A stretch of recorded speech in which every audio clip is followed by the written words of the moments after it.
Alright, I've done a few videos and then not published them because they just were kind of, I don't know, I didn't feel confident with them. But, with Marco Rubio having just admitted that the reason of the timing for the bombing in Iran was because Israel would have done it if we hadn't, and there might have been more casualties. Well, Tucker called it and was completely destroyed for it by a lot of people on both sides.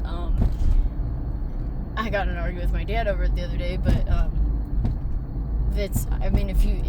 I'm 27 and I barely know the history, and it doesn't take learning much of the history to realize that Netanyahu said that he wanted Greater Israel from the moment he was in power, and he's repeated the same thing for 30 years, almost word for word, every time before we went to another country and had a regime change war. So yes, he was going to do it regardless. He has also made pretty heinous statements about the people and the idea of I won't call it genocide, but you can call it that because it's blaming an entire group of people for a small group that's no different than being anti-Semitic because some people do something wrong in that group, in any group. It's not right to have group punishment or group praise. No group of any kind is immune to good or bad things. That's the whole point of us being human beings. Period. Like, you cannot put an entire group of people on a pedestal just because they have been persecuted in the past, and you cannot put an entire group of people under persecution because some of them have done something bad. That both of those things are wrong. And the difference, if you listen to what Trump said, was that he actually did it for the people so that they can choose their own government. No one has ever said that was the intention of a regime change war. It has always been, they're a threat to us, they're a threat to everyone else, blah, blah, blah.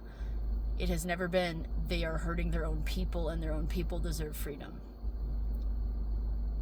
And instead of us choosing who's going to be in power for those people, we're going to just get rid of the people that are oppressing them and preventing them from uprising so that they can have the opportunity to. And if they take it, great. If they don't, that's their own deal at that point. That's the difference. And I wish more people would see that. There's a lot of people starting to, but everything coming out has been connected, obviously. The term conspiracy theorist might as well be a compliment at this point. But the basic fundamental thing that I love that Tucker keeps saying is that if you are not allowed to ask something or take a position on something, but more fundamentally, if you can't even ask a question about something without being ridiculed and insulted and threatened, and people being told to cut you out of their lives or deplatform you because of it, whether you're right or not, it's a sign that you're pressing on an issue that is controlled by more than just what you're told it's controlled by.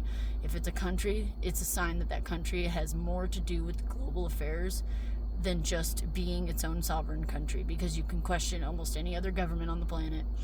You can call them out on corruption, on inhumane acts, and you cannot do that with Israel. And that alone is a red flag that it needs to be talked about more, because we are not called anti-American for ridiculing our own government when they do something inhumane, or any other government. So why is that the only one that's protected when all cultures have been persecuted at some point in human history?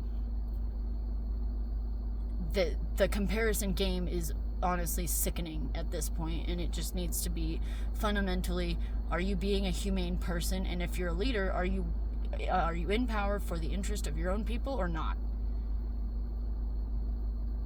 Period. Just my thoughts. I've always hated in school. I would take the middle position in debates, and I would try to look at both sides and argue what points they had that were good and bad. And it always bothered me that the teachers would not allow me to do that for the actual assignment. I could do it during the classes, but when the final came or when the test came, they did not allow me or anyone to take a middle ground position. And that alone is a sign that the whole system is set up to put you in boxes of this or that, us or them, and that prevents any kind of deeper control from being exposed or talked about. It's just my perspective.